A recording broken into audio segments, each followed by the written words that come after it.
Terima kasih. Assalamualaikum warahmatullahi wabarakatuh. Perkenalkan, saya Alisa Najlatur Roma, NIM 181910025.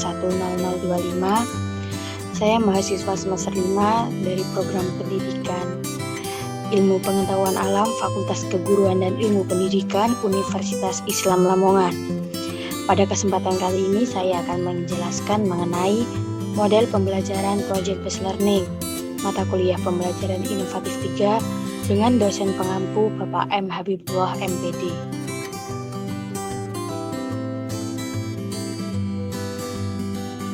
Untuk selanjutnya yaitu ada pengertian Project-Based Learning. Model pembelajaran Project-Based Learning ini atau sering disebut dengan PJBL merupakan model pembelajaran yang menggunakan proyek atau kegiatan sebagai media yang nantinya siswa akan menghadapi suatu masalah. Masalahnya ini ada di dunia nyata yang dianggap bermakna. PJBL ini berpusat pada siswa. Siswa akan melakukan suatu investigasi.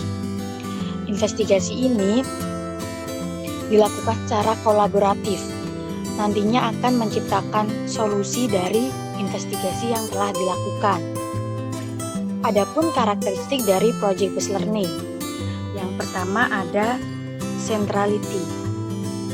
Jika kita mendengar kata sentral berarti kan pusat ya. Benar, PJBL ini merupakan proses pembelajaran yang menjadi pusat. Pusatnya yaitu pada siswa tadi. Project-Based Learning atau proyek ini menjadi pusat dalam pembelajaran. Suatu proyek akan menjadi pusat dalam pembelajaran yang telah dilakukan. Yang kedua ada driving lesson atau PJBL ini difokuskan pada pertanyaan atau masalah tadi yang mengarahkan siswa untuk mencari sebuah solusi dengan konsep atau prinsip-prinsip yang pengetahuannya yang telah disesuaikan. Yang ketiga ada constructive investigation. PJBL ini akan membangun siswa untuk berpengetahuan dengan melakukan investigasi secara mandiri.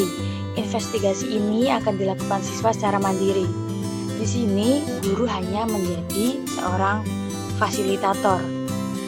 Yang keempat ada autonomi. Project-Based Learning menuntut student center, siswa sebagai problem solver dari masalah yang dibahas.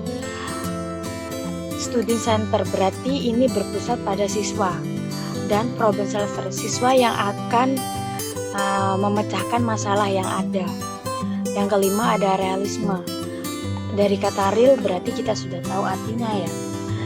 Kegiatan siswa ini difokuskan pada pekerjaan yang serupa dengan situasi yang sebenar-benarnya ataupun yang nyata. Aktivitas ini nantinya akan mengintegrasikan tugas otentik dan menghasilkan sikap yang profesional. Selanjutnya ada syarat-syarat dari Project-Based Learning. Yang pertama ada proyek atau kegiatan. Nah, pastinya kalau kita menggunakan model pembelajaran ini ada proyek atau kegiatan atau sebuah masalah yang akan diinvestigasi. Yang kedua ada produk. Produk ini yaitu hasil dari memecahkan masalah ataupun proyek tadi. Yang ketiga ada analisis KD ataupun analisis kompetensi dasar. Nantinya akan disesuaikan dalam RPP maupun LKPD.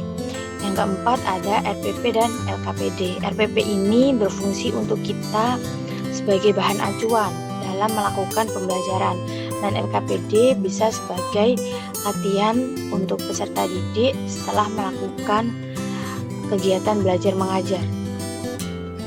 Selanjutnya ada sintaks Project-Based Learning. Nah, yang pertama ada start with the big question atau essential question. Membuka pelajaran dengan suatu pertanyaan yang menantang. Nah, pastinya pembelajaran dimulai dengan sebuah pertanyaan. Pertanyaan ini dapat memberi penugasan pada peserta didik untuk melakukan sebuah aktivitas. Topik yang diambil bisa hal-hal yang ada di dunia nyata maupun yang real. Dimulai nanti ada investigasi secara mendalam. Yang kedua ada design a plan for the project atau merencanakan sebuah proyek. Perencanaan ini dilakukan secara kolaboratif antara guru dan peserta didik. Demikian peserta didik akan merasa bahwa mereka memiliki sebuah proyek. Perencanaan ini berisi tentang pemilihan aktivitas yang dapat mendukung dalam menjawab pertanyaan-pertanyaan yang esensial dengan mengintegrasikan berbagai proyek yang mendukung serta menginformasikan alat dan bahan yang dapat dimanfaatkan untuk menyelesaikan proyek.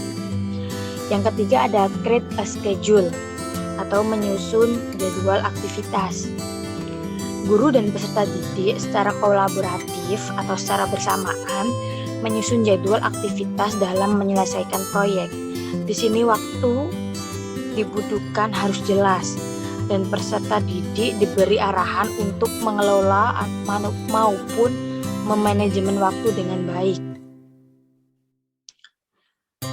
Biarkan peserta didik mencoba menggali secara mendalam pengetahuan baru yang mereka peroleh.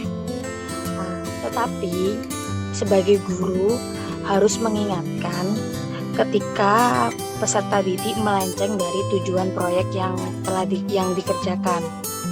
Proyek yang dilakukan peserta didik ini adalah proyek yang membutuhkan waktu cukup lama untuk pengerjaannya atau untuk penyelesaiannya, sehingga guru meminta peserta didik untuk menyelesaikan proyek secara berkelompok di luar jam sekolah. Yang keempat ada monitor the student and the progress of the project atau mengawasi jalannya proyek. Guru bertanggung jawab sangat besar untuk melakukan monitor terhadap aktivitas peserta didik selama menyelesaikan proyek. Monitoring ini dilakukan dengan cara memfasilitasi peserta didik pada setiap proses atau pada setiap step by step-nya. Dengan kata lain, guru sebagai mentor bagi aktivitas peserta didik. Guru mengajarkan kepada peserta didik bagaimana bekerja dalam sebuah tim atau sebuah kelompok.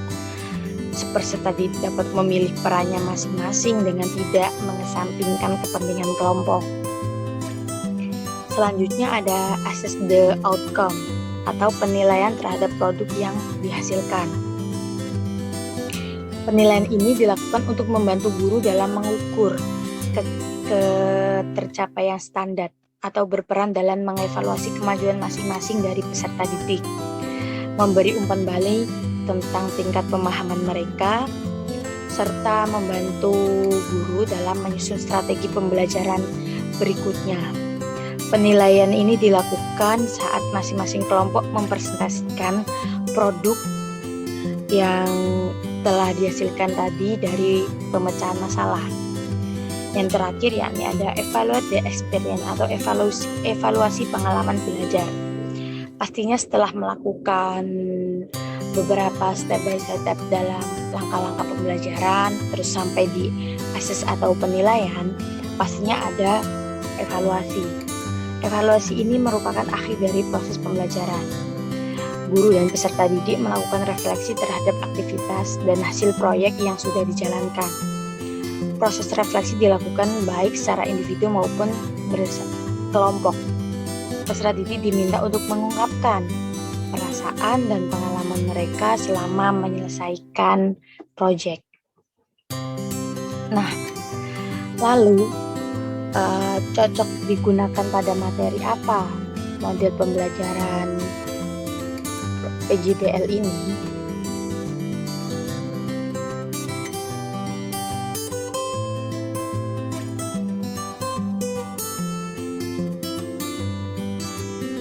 Nah, ini ada RPP untuk materi dari pembelajaran Project Based Learning. Saya mengambil materi yaitu sistem reproduksi pada tumbuhan dan hewan, mata pelajaran ilmu pengetahuan alam pada tingkat satuan pendidikan SMP. Ada KI, KD, terus tujuan pembelajaran, ada materi pembelajaran, ada pendekatan dan metode pembelajaran yang dilakukan, lalu media pembelajaran, lalu sampai pada langkah-langkah maupun kegiatan pembelajaran. Yang pertama yaitu pendahuluan, guru memberikan salam, dan melakukan doa bersama serta apresiasi dan motivasi pada siswa. Apresiasi dan motivasi ini dapat berupa pertanyaan maupun pengulangan materi pada minggu lalu yang telah dilakukan. Lalu ada kegiatan inti. Kegiatan inti ini merupakan pembelajaran yang akan dilakukan pada pertemuan. Ada siswa mengamati gambar-gambar seperti pertumbuhan tanaman besar bebek, singkong, lengkuas, bawang, dan bunga sempurna. Lalu ada pun pertanyaan yang dilakukan, ada tanya jawab, ada mengumpulkan informasi. Siswa berliterasi mencari dan mengumpulkan data maupun informasi tentang perkembangan vegetatif dan generatif. Kemudian mengisi LKPD atau latihan lembar kerja peserta didik. Lalu siswa mencatat atau mengisi data, informasi pertumbuhan, dan yang terakhir ada mengomunikasikan. Siswa menyampaikan hasil-hasil percobaan. Lalu penutup, guru mengajak siswa untuk melakukan refleksi terhadap pembelajaran yang telah dilakukan dan proyek jangka waktu panjang. Lalu guru mereview hasil kegiatan pembelajaran dari sistem reproduksi yang telah dilakukan, dan guru menyampaikan terima kasih terhadap siswa karena telah mengikuti pembelajaran dengan baik.